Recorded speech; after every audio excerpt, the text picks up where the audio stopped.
excelencia, que es una indicación de biopsia renal. Es como la presentación más frecuente de la enfermedad glomerular que amerita un abordaje como intervencionista. Entonces, cuando exploramos al paciente nefrológico, pues en realidad tenemos que determinar qué tipo de síndrome en la medida de lo posible presenta. Hay diversos síndromes. Está el síndrome de enfermedad renal crónica, que ya hasta cansancio lo hemos visto en la unidad. Está el síndrome de lesión renal aguda, que a algunos les ha tocado ver en las interconsultas. Esos son síndromes diferentes. Luego están estos que son de origen glomerular. Su programa no los marca, pero bueno, en realidad existe el síndrome de hematuria, el síndrome de proteinuria aislada, el síndrome nefrótico, el síndrome nefrítico, el síndrome de deterioro rápidamente progresivo de la función renal de origen glomerular, y están síndromes de origen tubular. Por ejemplo, está el síndrome de nefritis tubular intersticial, ¿vale? Está el síndrome de acidosis tubular renal, ¿verdad? Está el síndrome de hipocalemia, de nefropatía perdedora de potasio. Existe el síndrome de nefropatía perdedora de magnesio. Entonces, cuando estudiamos a la enfermedad renal, debemos imaginarnos, debemos integrar signos y síntomas para integrar diagnósticos sindrómicos, enmarcarlos en estos síndromes y posteriormente ya abordarlos para diagnosticar entidades nosológicas. Entonces, el síndrome nefrótico, para empezar a verlo tenemos que saber que la enfermedad glomerular como tal es la tercera causa de enfermedad renal en etapa 5 o terminal. Entonces las primeras dos causas sería la primera diabetes, la segunda hipertensión como patologías sistémicas y la tercera es la enfermedad glomerular. En este tipo de enfermedades encontramos todas aquellas que conocemos como glomerulonefritis. Entonces, el diagnóstico de estas enfermedades glomerulares es importante para prevenir la enfermedad renal en etapa 5. Casi todos los que estudian, casi todos los clínicos, excepto los nefrólogos obviamente, creen que el nefrólogo solo ve enfermedad renal crónica en etapa 5. Y esto es pues muy falso. Nosotros los nefrólogos tratamos de evitar que los pacientes lleguen a enfermedad renal crónica en etapa 5. Desafortunadamente la mayoría de las enfermedades renales se diagnostican tarde por lo asintomático que son estos padecimientos. Entonces, y porque casi la mayor parte de los clínicos en la atención primaria no detectan los síndromes y no nos envían los pacientes a tiempo. Entonces, el síndrome nefrótico pues se caracteriza por una constelación de signos y síntomas, entre los que destaca edema, hipoalbuminemia, proteinuria y dislipidemia. El síndrome nefrótico puede ser completo o incompleto. Quiere decir que puede tener todos estos signos y síntomas clínicos: el edema, la hipoalbuminemia, la proteinuria y la dislipidemia. O carecer de alguno de estos signos o síntomas. Pero para que sea considerado nefrótico debe tener la proteinuria en rango nefrótico, pero vamos a ver cuál es la definición. Entonces, es importante porque el síndrome pues está sujeto a múltiples complicaciones, entre las que destacan infecciones y eventos trombóticos, ¿vale? Entonces, para abordar a estos pacientes debemos investigar y sobre todo descartar causas secundarias. La principal causa de síndrome nefrótico es la diabetes. Entonces, los pacientes que tengan síndrome nefrótico secundario de diabetes, pues son pacientes que no se biopsian, ¿verdad? De manera primaria no se biopsian porque la causa es la diabetes. Sin embargo, esto es parcialmente cierto porque puede haber enfermedad glomerular más diabetes, o sea, puede haber una glomerulosclerosis focal segmentaria, por ejemplo, más una nefropatía diabética. Entonces, algunos pacientes con diabetes pudieran ser meditorios de biopsia renal, depende del contexto, pero siempre lo primero es descartar causas secundarias para que las causas primarias, que son las glomerulopatías primarias, sean diagnosticadas. La biopsia renal en muchas de estas enfermedades va a dar el diagnóstico definitivo, ¿vale? Entonces, ¿cómo se diagnostica el síndrome? ¿Cómo se define el síndrome nefrótico? El síndrome nefrótico se basa en la presencia de proteinuria. La proteinuria, para que cumpla la definición de nefrótica, tiene que ser mayor o igual a 3.5 gramos al día en una recolección de orina de 24 horas. También está la posibilidad de que ustedes hagan una proteinuria en muestra aislada, que se puede hacer en una muestra de orina casual, y así se pide proteína y creatinina en muestras de orina aislada, y si nos da 3.5 gramos sobre gramo, también es orientadora de esta situación. Para eso se necesita esta determinación. Con un solo examen de orina, el examen general de orina no es suficiente, hay que pedir de preferencia la recolección de orina de 24 horas. Los datos clínicos serían el edema, que es un edema de origen renal. A ver, ¿quién sabe clínicamente, semiológicamente, cómo es el edema renal? A ver, porque no duele, bueno. O sea, porque podría ser, el edema puede doler. ¿Cómo que sí? Semiológicamente. O sea, el edema puede ser no solamente por causas renales, ¿no? O sea, cuando nosotros abordamos un paciente con edema, el paciente puede tener otras etiologías del edema, hipotiroidismo, insuficiencia cardíaca, enfermedad renal, alguna enfermedad por depósito de amiloide, no sé. Pues podría ser Por ejemplo, el cambio de la presión oncótica aquí podría ser un mecanismo de edema. Pero clínicamente, o sea, decimos pues es blando, el edema que es blando, blando, o sea, que deja godete, ¿no? Ajá, ¿Qué deja más? godete.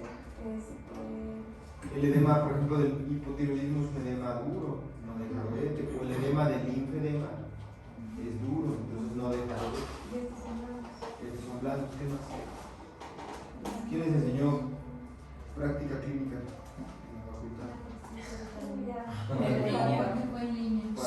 Para externarle una carta de... Bueno, el edema renal es con fobia, ¿verdad? Prueba de godete positiva, es de preferencia matutina, abarca miembros en declive pero también facial, ¿no? Y es caliente, ¿no? Es un edema caliente.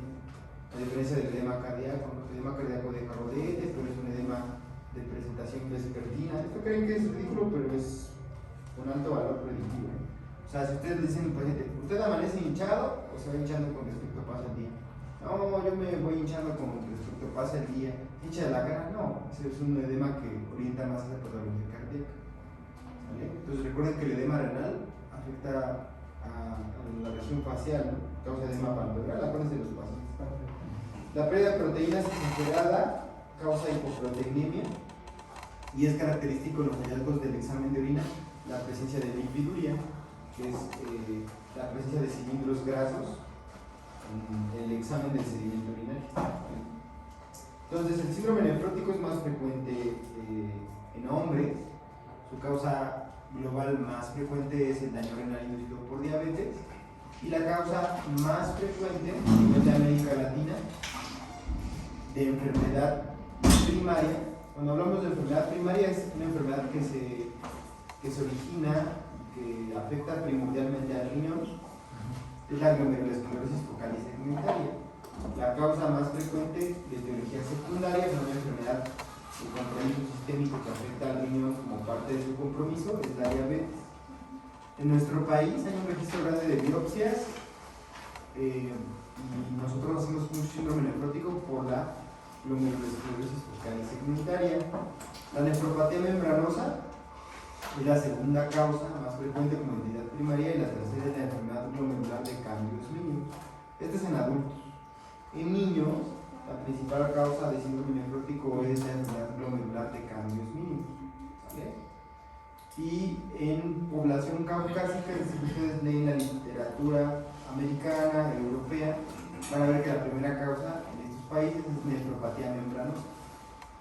Sin embargo, cualquier enfermedad glomerular que se les ocurra puede causar con síndrome nefrótico. Quiere decir que estos síndromes no son exclusivos de una enfermedad glomerular. Cualquier enfermedad glomerular, ya sea nefritis por IgA, ya sea una vasculitis, ya sea pues no sé, una enfermedad por depósitos densos, puede debutar como síndrome nefrótico, ¿vale? O sea, no es exclusivo de estas entidades. ¿Qué más es importante aquí? Una causa también frecuente en nuestro medio, aparte de diabetes e hipertensión, como enfermedad secundaria es el lupus. El lupus también puede causar un síndrome nefrótico. También había leído que la amiloidosis. La amiloidosis es secundaria, pero es rara, no es frecuente.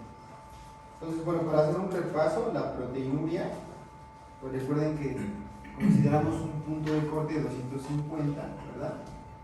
Miligramos al día como pues lo máximo de proteinuria normal, ¿verdad? La mayor parte de las personas sanas deben expulsar menos de 150 miligramos al día. La proteinuria se presenta con valores, o para que cataloguemos la presencia de proteinuria, en orina de 24 horas, todo aquello que se presente con más de 300 miligramos al día. Y la primera causa que ocasiona la proteinuria en orina es un aumento de la filtración de las proteínas plasmáticas, ¿no? ¿Por qué puede pasar esto? Pues porque la barrera anatómica de filtración glomerular se daña y esto provoca que las proteínas pasen a donde no deben estar. O otra causa que es como se llama proteinuria por desbordamiento, es una reabsorción deficiente en el túbulo proximal. El túbulo proximal debería absorber la mayor parte de las proteínas que se filtran, pero si es sobresaturado, por ejemplo en presencia de enfermedades como las gamapatías monoclonales, pues se puede presentar esto, ¿vale? Entonces no se les vaya a olvidar, proteinuria en rango nefrótico cuando la excreción es mayor de 3.5 gramos al día. Los dos fenómenos pueden desencadenar la proteinuria, los que comentamos. Y esta es una pregunta que les hago con frecuencia: ¿qué proteínas se pueden encontrar normalmente en la orina? Pues se puede encontrar de 20 a 30 miligramos de albúmina. Es decir, si hay más de 30 miligramos de albúmina, se clasifica como albuminuria. De 30 a 300 como albuminuria de bajo grado, y más de 300 como albuminuria de alto grado. Es altamente específica la albuminuria de daño renal en la barrera anatómica de filtración. Antes se conocía como microalbuminuria y macroalbuminuria, pero esos términos se han abandonado, ¿sale? Entonces, 10 a 20 miligramos son proteínas de bajo peso molecular y 40 a 60 miligramos son proteínas secretadas de manera normal en la vía urinaria como defensa ante infecciones, como la proteína de Townes-Horsfall, ¿sale? Que es otra pregunta que les he hecho y nadie me ha contestado. Bueno, la proteinuria a nivel renal, ¿qué consecuencias tiene? Bueno, la proteinuria es evidencia de daño glomerular, pero no solo es evidencia, sino ya habíamos hablado que es el principal factor de progresión para enfermedad renal crónica. Entonces, causa daño glomerular, causa daño tubular porque ocasiona inflamación y lesión intersticial, y porque el riñón tiene un sistema de que no se regenera, pero se repara. Es decir, cuando la proteinuria pasa por los túbulos, lesiona a las células endoteliales, porque es tóxica para los túbulos. Estas células se van reparando, pero si la proteinuria persiste, las células endoteliales tienden a adoptar un fenotipo mitógeno más resistente, que es una célula parecida a fibroblasto. Y la célula parecida a fibroblasto va a producir colágeno. Por eso la proteinuria genera fibrosis, ¿vale? Entonces, en este esquema podemos ver todos los mecanismos que ocasionan la proteinuria, pero desembocan en esto, en esclerosis glomerular. Entonces, de tanto que se lesiona la célula de los epitelios de los túbulos, se activa, se convierte en fibroblasto, deposita matriz extracelular y se esclera, ¿verdad? Entonces, la proteinuria ocasiona pérdida de nefronas, provoca hiperfiltración, estiramiento mecánico, y es un círculo vicioso. Las proteínas se orinan más por la destrucción de la arquitectura de la barra anatómica de filtración glomerular, pero esta misma proteinuria va a ocasionar daño en todas las estructuras de la misma, ¿vale? Y este esquema que está tan sencillo está muy bonito. Este artículo salió este año, el mes pasado. ¿No lo han leído, verdad? Lo habría leído si alguien me hubiera llevado mis picables. Pero nos puede pasar y se lo cambiamos por mamecitos. Me prometieron algo que nunca cumplieron. Trajimos mamecitos. Bueno,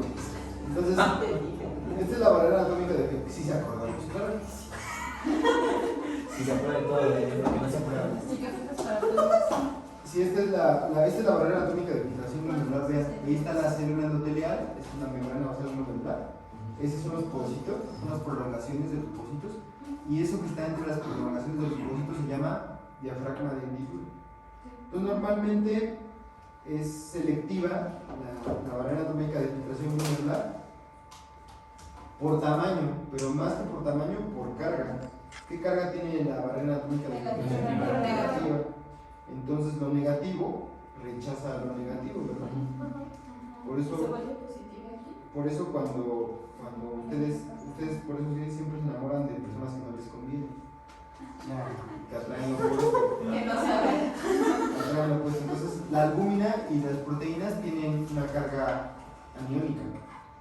Entonces, la barrera atómica tiende a repelerla porque lo igual se repele, ¿verdad? Y deja pasar cationes como el potasio y el sodio y líquido, ¿no? Es lo que forma la orina. Recuerden que el sodio pasa por los túbulos, pues se reabsorbe en las distintas partes de los túbulos, ¿no? Y los electrolitos, en este caso el potasio, si está en exceso, pues se excreta de manera normal. Entonces, ¿qué se pasa?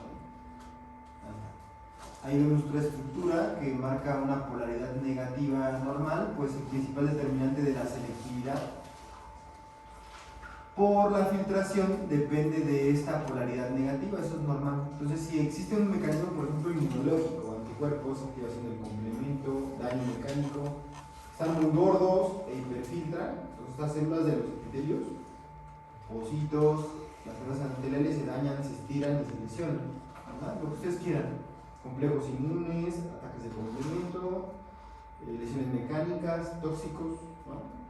Medicamentos, ¿verdad?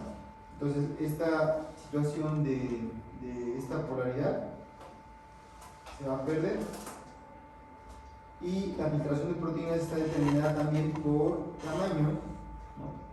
Vemos que las sustancias que tienen menos de 18 angstroms pues pasan, casi todas, y las que tienen más de 44 angstroms, la verdad es que no pasan, entonces son espacios muy pequeños, entonces las proteínas por tamaño tampoco pasan. ¿Vale? Entonces, ¿qué es lo que sucede? Pues esta polaridad se pierde. ¿Por qué se puede perder? Porque el epitelio se lesiona, porque se generan hoyos en la barrera atómica de filtración glomerular o gaps, ¿verdad? Hendiduras ahí que no son normales, o porque se depositan complejos autoinmunes. Y vean la polaridad ahí muy negativa de la barrera, se va perdiendo, ¿no? Se va haciendo positiva y se va deteriorando esta polaridad negativa, por lo cual se generan las enfermedades que ocasionan síndrome nefrótico por diversos mecanismos.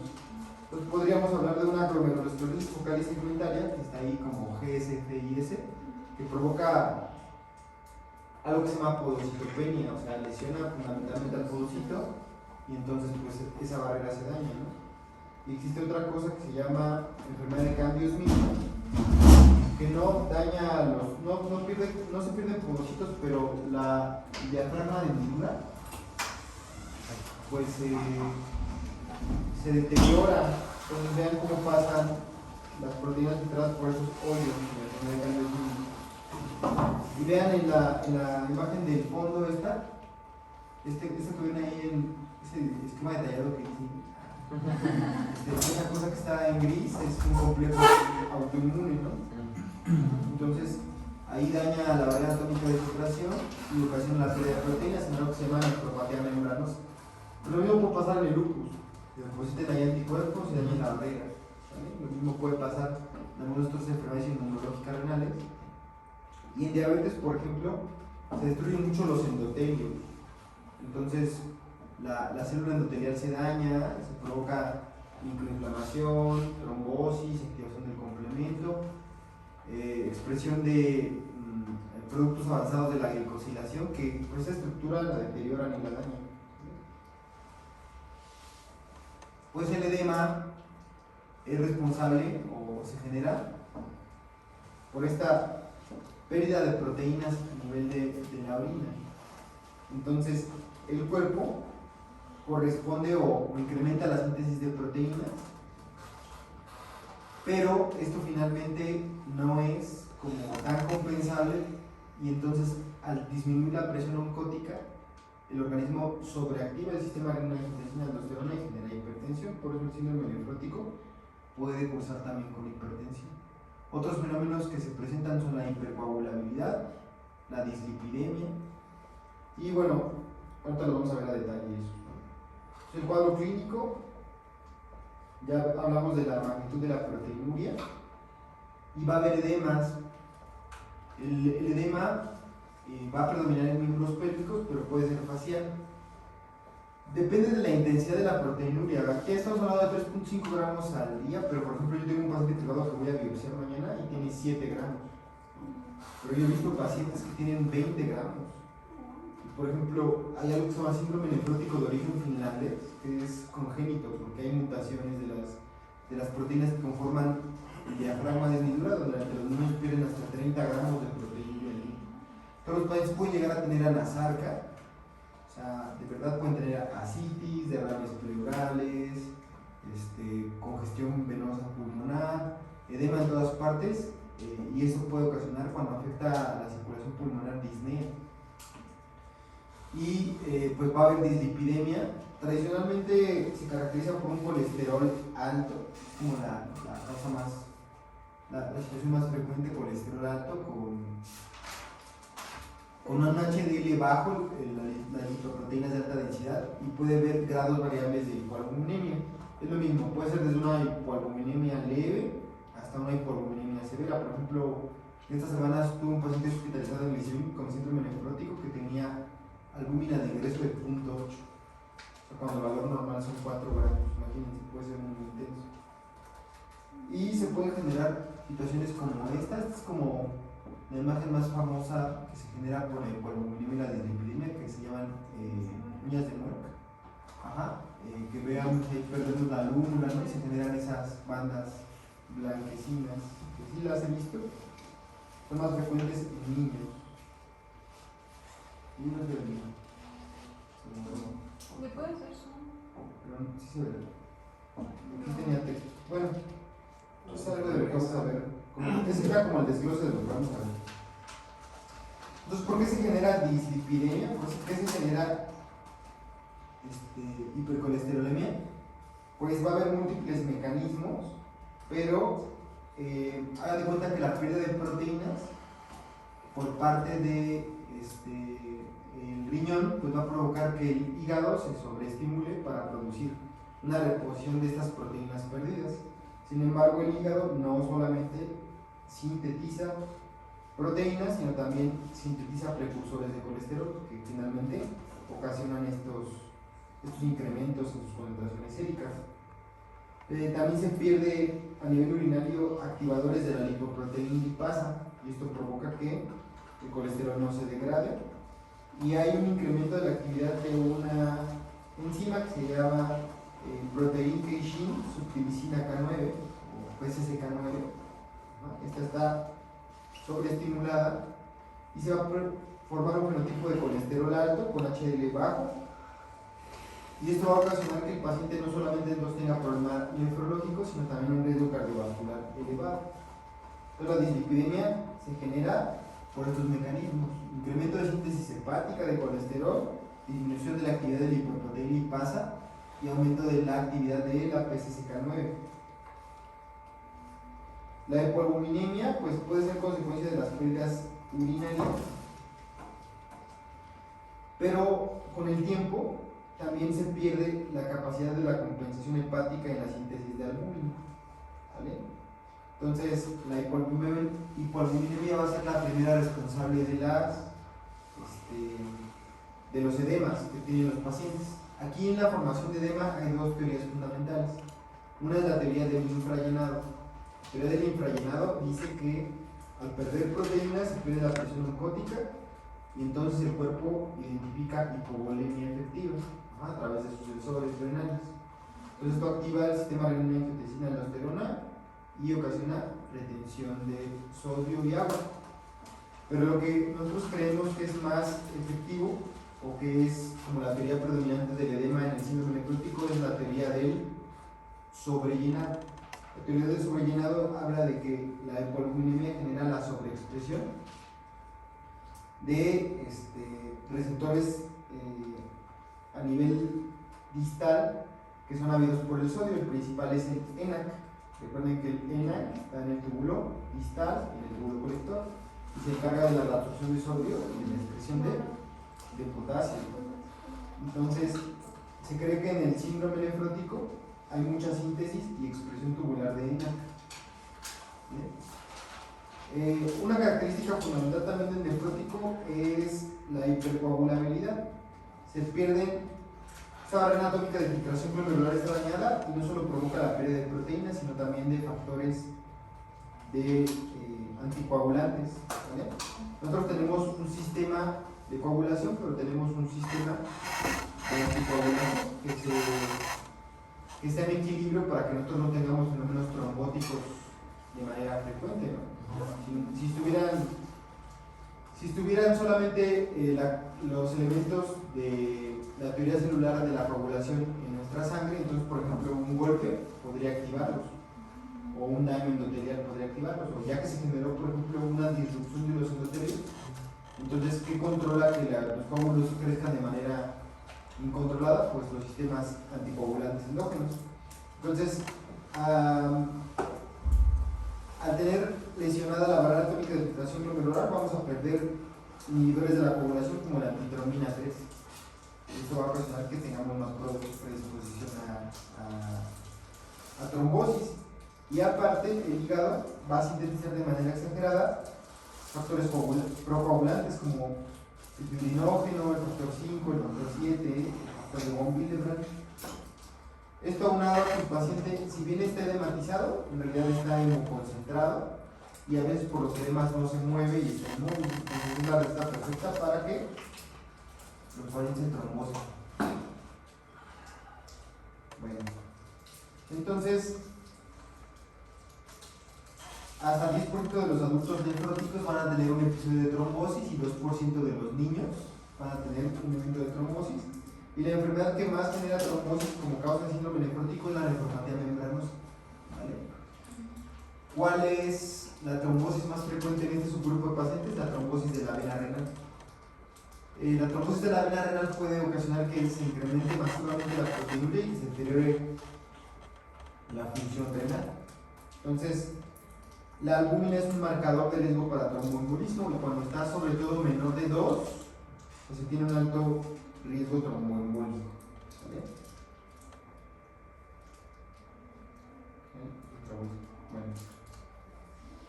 La hiperlipidemia pues es frecuente en pacientes con proteinuria, sobre todo proteinuria nefrótica. El colesterol puede alcanzar niveles de más de 500 y puede haber o no hipertrigliceridemia, pero cuando sospechan de nefrótico, en realidad tendría que haber hipercolesterolemia. Y este que ven aquí se ve medio mal, pues es un cilindro graso y esto se lo pueden reportar en el examen del sedimento urinario del ego. Realmente son cilindros que tienen cuerpos ovales grasos dentro de su lumen y son característicos del síndrome nefrótico. Ya hemos hablado de los mecanismos que generan la hiperlipidemia. La hipercoagulabilidad y también se asocia a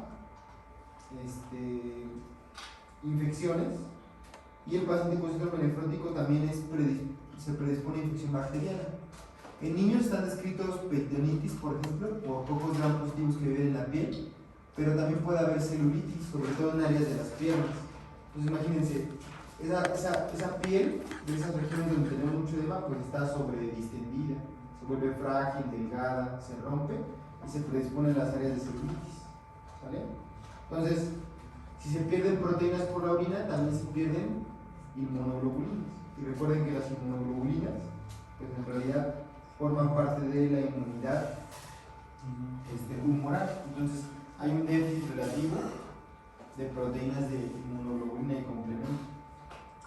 ¿Vale? Entonces, también hay predisposición a infección de manera notable.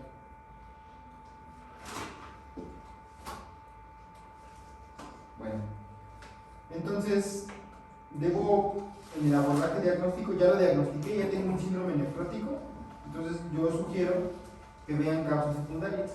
Si el paciente es un paciente diabético, de larga evolución, de mal control, que tiene hemoglobinas glucosiladas altas, que le vale un pepino su tratamiento, pues la causa más frecuente es esa. ¿Y están llevando 2 minutos, no? Sí. Entonces, más o menos, ¿a los cuántos años de evolución de diabetes se puede presentar daño renal? Más o menos. Pero Yo creo que dices, ¿Los cuántos años la diabetes se presenta? Hasta el 50, 40, 50% de los pacientes que tienen diabetes van a desarrollar daño renal. Entonces, lo pueden desarrollar desde los 5 años de evolución del padecimiento. La enfermedad renal crónica en etapas finales se genera más o menos entre los 20 a 30 años del diagnóstico de diabetes. El problema es el retardo del diagnóstico. Pero las recomendaciones actuales son que cuando diagnostiquen a un paciente con diabetes tipo 2, le hagan luego pruebas para detectar proteína, porque por lo menos tiene de 5 a 10 años de evolución el paciente. Entonces investiguen, si es un diabético de larga evolución mal controlado, pues la causa más frecuente debe ser diabetes. Hay otras causas secundarias como la nefritis lúpica, el mieloma múltiple y la mieloma, ¿vale? Que pues van a dar manifestaciones renales, pueden dar síndrome nefrótico, pero pueden dar otros síntomas. El lupus tiene otros síntomas sistémicos, pues amiloidosis secundarias también. No se diga el mieloma múltiple, que es un cáncer de origen hematológico, ¿no? Las causas primarias, como la glomerulosclerosis focal y segmentaria, la de cambios mínimos y la nefropatía membranosa, pues van a dar manifestaciones limitadas al riñón la mayor parte de las veces. Entonces, pues un paciente que no tiene causas secundarias obvias, a lo mejor una causa primaria, entonces son los pacientes que más se benefician de lo de la biopsia. Entonces, vean, todas estas enfermedades glomerulares hay. Miren, aquí está la enfermedad por cambios mínimos. En adultos se asocia a uso de AINES crónicos, alergias, atopias, pero puede ser manifestación paraneoplásica, por ejemplo, del linfoma, ¿vale? Entonces, no solo el abordaje se queda en la causa, sino que ver las asociaciones. Miren, por ejemplo, la glomerulosclerosis focal y segmentaria se presenta también en pacientes usuarios de heroína o algo que se llama bifosfonatos, como el pamicronato. También es frecuente en afroamericanos, en pacientes con infección por VIH. Entonces, cuando tengamos una enfermedad glomerular, también hay que descartar infecciones crónicas como el VIH, la hepatitis B y la hepatitis C, porque se caracterizan por la presencia y liberación de múltiples complejos autoinmunes. La nefropatía membranosa secundaria se correlaciona con uso de AINES, drogas como la penicilamina, el oro. Está escrito en el oro se ocupaba para el tratamiento de la artritis reumatoide antes de los fármacos modernos, pero también está asociada con hepatitis B y C y enfermedades malignas como tumores de órganos sólidos, como es el cáncer de pulmón, el cáncer de mama y los adenocarcinomas gástricos, ¿vale? Y, por ejemplo, la amiloidosis puede ser secundaria y puede estar asociada a mieloma. Aquí estas enfermedades se van a caracterizar porque se producen proteínas que son diferentes a la albúmina. Y ahí lo vamos a dar cuenta, medir proteínas en orina de 24 horas, la mayor parte van a ser no albúmina. ¿Sale? Y también hay variaciones de acuerdo a la edad y la región geográfica. Por ejemplo, vemos que en niños la causa más frecuente de síndrome nefrótico es la enfermedad de cambios mínimos, que esta es una enfermedad primaria y que se trata con esteroides y ellos tienen buena respuesta. En adultos vamos a ver que se presenta más frecuentemente en afroamericanos, la focal segmentaria y en latinos. Y la nefropatía membranosa se presenta más frecuentemente en población caucásica. ¿Vale? Bueno, entonces ya identifiqué el síndrome. Debo saber que pues hay un si no son nefrólogos, pues en realidad si la causa pues es primaria o sospecha de primaria, en realidad lo deben referir con un nefrólogo. Y es aquí donde fallan la mayor parte de los clínicos primarios, o sea, identifican el padecimiento. Por ejemplo, yo tengo pacientes que llegan conmigo a consulta, pero ya llevan 6, 8 meses con síndrome nefrótico. Y ya fueron vistos por varios médicos de atención primaria que les dieron diuréticos. Y como no se resolvía el cuadro, pues ya van conmigo. Pero en realidad, si ustedes integran un síndrome nefrótico y la sospecha es que es primaria, pues hay que dirigirlo con el nefrólogo, porque el nefrólogo hace la biopsia renal y esto guía el tratamiento definitivo, ¿sale? Entonces, síndrome nefrótico y no es diabetes y hay sospecha de una causa primaria, refiéranlo por favor. La biopsia nos va a dar el tratamiento específico, pues es con inmunosupresores. Pueden ser esteroides, anticoagulantes o antiproliferativos, pero eso va a depender del diagnóstico definitivo. Lo que sí deben hacer es identificar el síndrome nefrótico y darle el tratamiento de soporte. El tratamiento de soporte implica el uso de diuréticos. ¿Qué diuréticos son los que se deben ocupar? Diuréticos de asa, y se deben preferir los diuréticos de asa de larga acción, como por ejemplo la torsemide. Si no hay, pues se pueden utilizar diuréticos de asa de que tengan disponible, como furosemide o bumetanida. Se prefieren los diuréticos de asa porque son de techo alto y provocan más diuresis que otros diuréticos, ¿vale? Entonces es un error frecuente que le inicien solo tiacidas a los pacientes. Ahora, si el paciente está muy edematizado, se prefieren utilizar en presentación intravenosa. ¿Por qué? Porque así como están edematizadas las piernas, la cara, los brazos, todo, también está edematizado el intestino. Entonces la biodisponibilidad oral de la furosemide, por ejemplo, es muy amplia. Entonces se absorbe desde el 20 hasta el 80%. Entonces los diuréticos orales a veces son inefectivos. Debemos darle diuréticos para que los pacientes pierdan de 1 a 2 kilogramos de peso al día, ¿sale? Y sí se pueden combinar los diuréticos, pero siempre tenemos que tener un diurético de asa. O sea, podemos emplear diuréticos de asa más tiacídicos y algo que se llama bloqueo secuencial de la nefrona. Esto ocasiona la pérdida de la absorción de sodio en distintas partes de la nefrona, que se supone que ya son expertos ustedes en eso. Ahora, se deben restringir las proteínas en la dieta. Esto para proteger al riñón de la hiperfiltración y para disminuir la posibilidad de que se presente proteinuria más importante si dan mucha proteína. Se debe de garantizar una restricción que vaya de 0.8 a 1 gramo por kilogramo de peso ideal del paciente. Entonces, esto se le agrega 1 gramo por cada gramo de pérdida urinaria de proteínas. Si el paciente es nefrótico y pierde 13 gramos, entonces un cálculo más lo de peso más los 13 gramos. Por ejemplo, un varón de 70 kilos de peso ideal a la talla, 70 gramos a lo mejor de proteína por base y los 13 de pérdidas, 83 gramos. Yo sí se lo anoto en las indicaciones, pero mejor lo mando con un nutriólogo. Y lo mando con una nota y le pongo, por favor, restringir a 80 gramos de proteína al día y ya les dan ellos sus menús. No les digan nada más, no coma carne. Hay que controlar la tensión arterial de los pacientes. Lo ideal es mantener una TA inferior a 120/80. Los fármacos de elección son los ARA2 y los YECAS, porque ustedes saben que son antiproteinúricos. Disminuyen la presión arterial eferente. Entonces, los sartán, candesartán, valsartán y valsartán, captopril, enalapril, lisinopril, ramipril, lo que ustedes quieran, no combinados, por el amor de Dios. Y los inhibidores de SGLT2 disminuyen la proteinuria por su efecto sobre la arteriola aferente.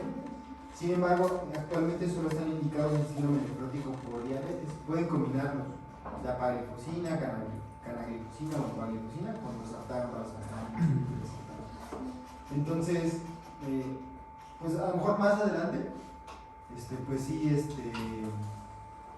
a lo mejor más adelante sí se podrán utilizar en otras enfermedades. Está bien chido mi diapositiva. Sí, no, Vean, este soy yo. Cuando piensen en mí, imagínenselo ahí.